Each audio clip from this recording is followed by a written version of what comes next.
আমার প্রতিদিন গোসল করার অভ্যাস ছিল এবং আমাদের বাড়িতে একটি মাত্র বাথরুম ছিল, যা বাইরে ছিল। বাথরুমে যেতে আমি সবসময় মনে করতাম কেউ আমাকে নজর রাখছে। বাড়িতে শুধু আমি এবং আমার ছেলে থাকতাম, তাই বাইরের কেউ আসতে পারে না। প্রথমে মনে হলো হ্যালুসিনেশন হচ্ছে, কিন্তু পরে বুঝলাম কিছু একটা ঠিক নেই। আমার ছোট ছেলেকে সন্দেহ করতে পারছিলাম না, তবে শেষ পর্যন্ত তাকে নিয়ে সন্দেহ দেখা দিল। একদিন সুযোগ পেয়ে তার ফোন চেক করলাম এবং সেখানে যা দেখলাম তাতে আমি স্তম্ভিত হয়ে গেলাম। আমার ছেলে যখন ছোট ছিল, সময়ের সাথে সে বড় হলো এবং নিজে থেকেই স্বাধীন হতে চেয়েছিল। আমার স্বামী বাড়ির কোণে ছোট একটি বাথরুম বানিয়েছিলেন, যা পরে আমাদের কাজে লাগলো। যেহেতু বাইরে যেতে অস্বস্তি লাগতো, আমি প্রতিদিন গোসল করতাম।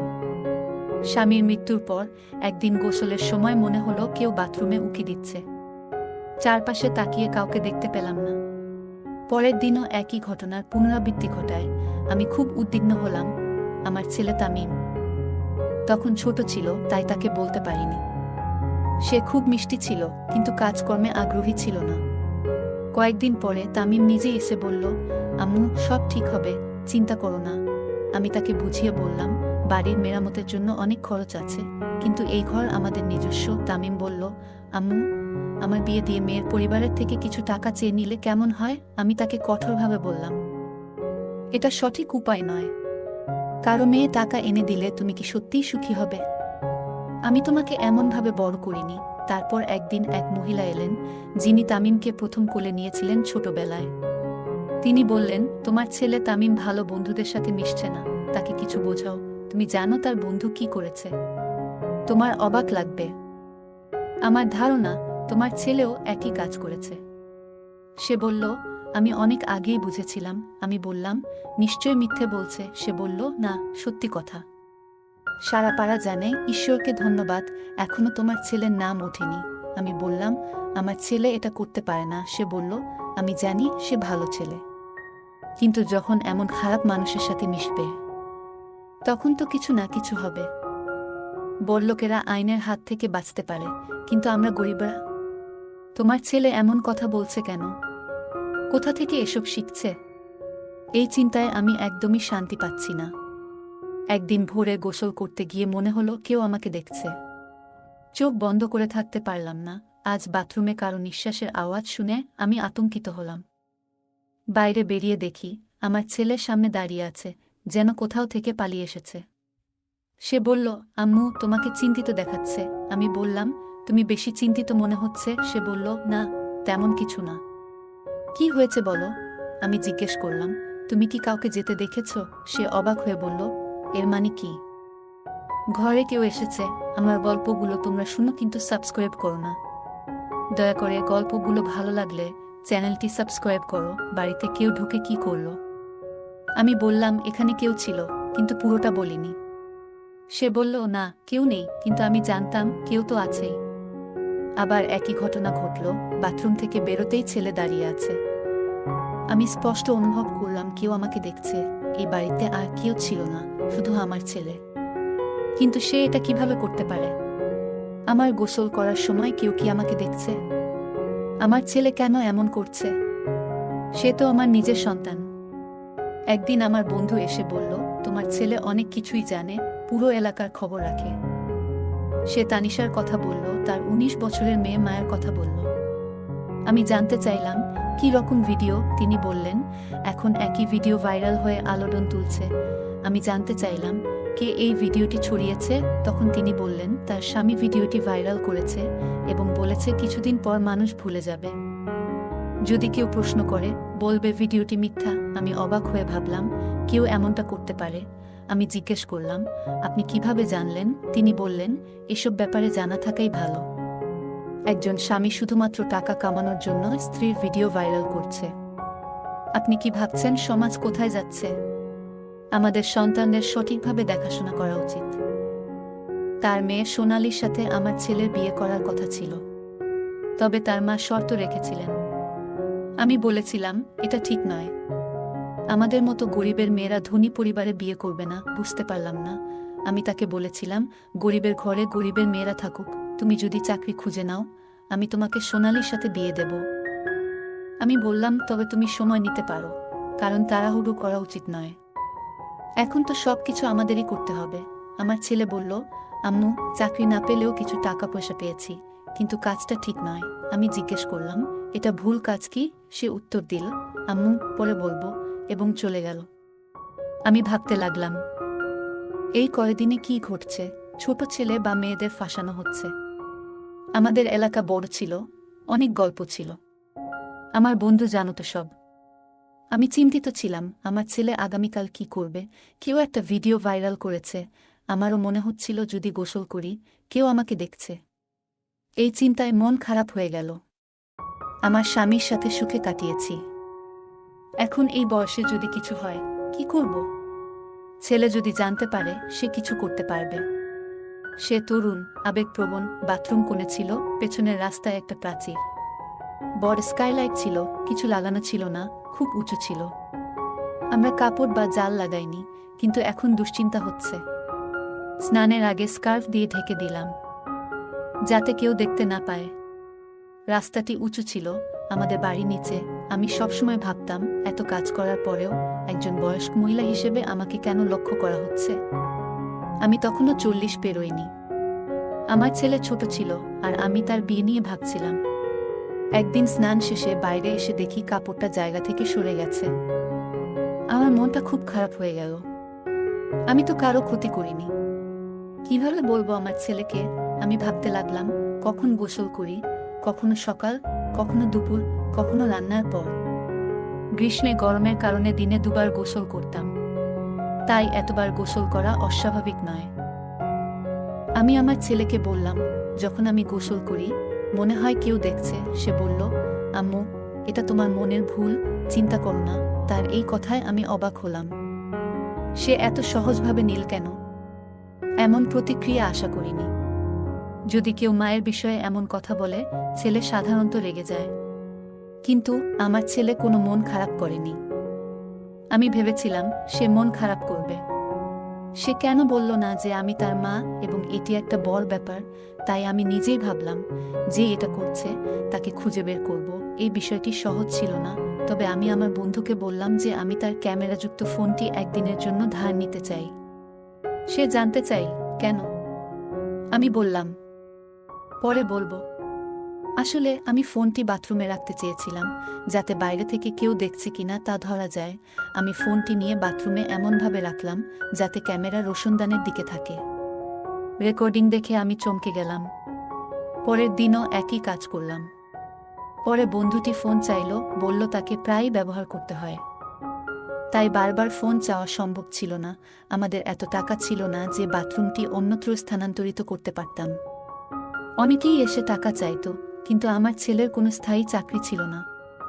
সবাই বলছিল, যৌতুক দিয়ে বিয়ে করিয়ে দাও আর নিজের কাজ শুরু করো। আমি ভাবছিলাম, আজকাল মানুষ ভিডিও থেকে প্রচুর টাকা উপার্জন করছে, কিন্তু এ ধরনের ভিডিও করা সহজ নয়। একজন স্বামী যদি স্ত্রীর ভিডিও ভাইরাল করে, তাহলে সে অনেক টাকা কামাচ্ছে। তাহলে কি একটি ছেলে তার মায়ের ভিডিও ভাইরাল করতে পারে না? যদি কাজ না থাকে আর জীবনে স্থায়ী কিছু না থাকে, এমনকি সে একটি গাড়ির শোরুমেও কাজ করছিল না।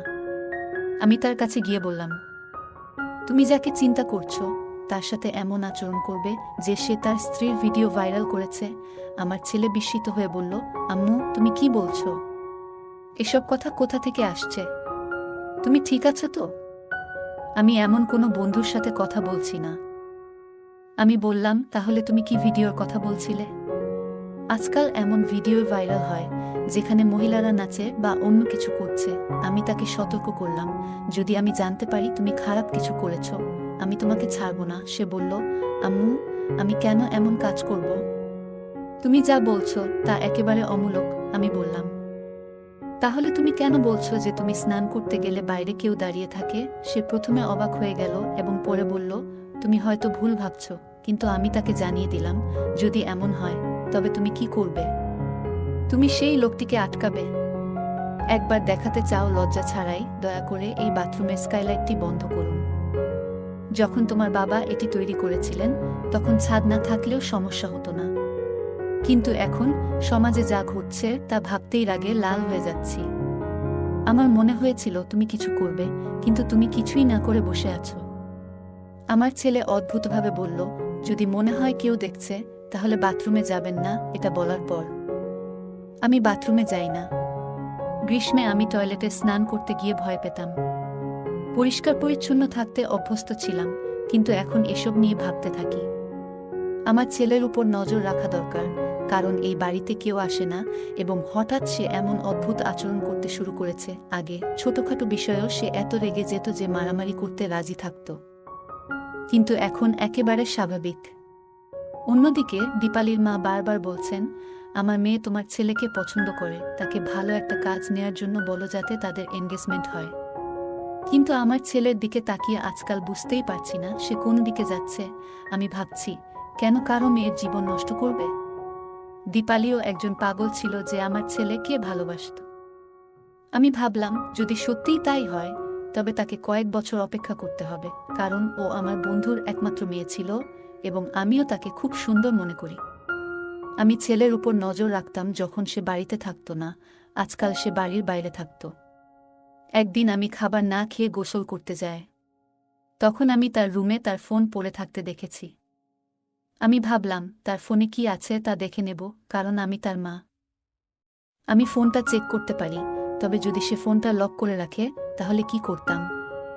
ফোনটা চালু করার সাথে সাথেই বুঝতে পারলাম সে লক করেনি বা কোনো পাসওয়ার্ডও সেট করেনি। মায়ের কাছ থেকে কিছু লুকানোর দরকার নেই। আমি গ্যালারি খুললাম। সেখানে একটি ভিডিও ছিল। ভিডিওটি খুলতেই আমার হৃদয় ডুবে গিয়েছিল। ভিডিওটি বাথরুমের ছিল। ভিডিওতে যা ঘটছে তা স্পষ্ট ছিল। আমার চোখে জল এসে গেল। আমি বারবার দেখছিলাম যে আরও ভিডিও আছে কিনা, কিন্তু একটি মাত্র ভিডিও ছিল। হঠাৎ কেউ আমার কাঁধে হাত রাখল। ভয়ে আমি পিছনে তাকালাম এবং দেখলাম আমার ছেলে দাঁড়িয়ে আছে। তার মুখেও ভয় ছিল, আমার চোখেও। আমি তাকে জিজ্ঞাসা করলাম এবং অবাক হয়ে তাকিয়ে রইলাম। কাঁদতে কাঁদতে বললাম, তুমি এসব কখন করলে আর কেন করলে? সে কাঁদতে কাঁদতে বলল, যেদিন তুমি আমাকে বলেছিলে আমি সেদিনই করেছি। তুমি বলেছিলে কেউ তোমাকে লুকিয়ে দেখছে। আমি ভেবেছিলাম তুমি রেগে গেলে চিন্তিত ও ভয় পেয়ে যাবে, তাই কিছু বলিনি। ঠিক করেছিলাম যে এসব করছে তাকেই ধরব। আমার ছেলে বলল, আগে রোশনদানে একটা ছোট ক্যামেরা লাগানো ছিল, তোমাকে দেখা যাচ্ছিল না। পরে বুঝতে পারলাম আমাদের এলাকার ছেলেই এসব করছে। আওয়াজ শুনলে একই রাস্তায় দাঁড়িয়ে যেত। পানি পরে বুঝতে পারত কেউ ভেতরে ঢুকেছে। তার নাম ও ঠিকানা খুঁজে বের করে তাকে শাস্তি দিয়েছি। বন্ধু বলল, এসব করে কিছু হবে না, হয়তো তোর মায়ের ভিডিও বানিয়েছে। আমি তার সাথে কথা বলছিলাম এবং তিনি বলছিলেন, আজকাল কিছু লোকের সাথে কথা বলেছি এবং জানি আপনি যদি তাকে ধরতে চান তাহলে হাতে নাতে ধরতে হবে। সারা পাড়ার সামনে ধরা পড়লে কেউ তাকে সমর্থন করবে না। তিনি আরও বললেন, আমি আপনার চেয়ে বেশি রাগান্বিত, কিন্তু আমাদের ধৈর্য ধরতে হবে। এই ধরনের লোকদের ধরা সহজ নয়। আপনি বলেছিলেন যে একটি মেয়ের ভিডিও ভাইরাল হয়েছে এবং এটাও তার কাজ, কিন্তু সে স্বামীকে দোষারোপ করেছে। কোনো স্বামী এটা করতে পারে? এলাকাবাসী কথা বলে সেটাকে গল্পে পরিণত করে। এই ছেলেটি আমাদের পাড়ার সবচেয়ে খারাপ ছেলে। সে অনেক মেয়েকে অপমান করেছে, কখনো কখনো জ্বালাতনও করে, কিন্তু এবার সে আমার হাত থেকে রেহাই পাবে না। আমি ভাবলাম, আমার ছেলে অপরিচিত নয়, তাহলে সে আমার সাথে এমন করল কেন? এই সমাজ কোথায় যাচ্ছে? কিন্তু আমার নিজের উপর খুব রাগ হচ্ছিল। আমার ছেলে একটি সঠিক পরিকল্পনা করেছিল এবং ছেলেটি রওশনদান থেকে মনোযোগ সরালেই তাকে ধরে ফেল। সে চতুর ছিল, কিন্তু এলাকার লোকজনও তাকে দেখেছিল এবং তাকে আটকানোর জন্য যথেষ্ট ছিল। সবাই মিলে তাকে ধরেছিল, পুলিশ মোবাইল ইত্যাদি নিয়ে গিয়েছিল। পুলিশ আরও জানিয়েছে অনেক মেয়ের ভিডিও করা হয়েছে এবং এ নিয়ে অনেক মামলা হচ্ছে। আমরা বাথরুমটা বন্ধ করে দিয়েছিলাম। আমার ছেলের বিয়ে চলছে দীপালির সাথে এবং তারা এখন বিয়ে করতে যাচ্ছে। তবুও আমি ভাবছি এই ঘটনাগুলি আমার মাথায় আসে এবং আমি খুব রেগে যাই। এইসব আমার বন্ধুত্বের কারণে হয়েছে।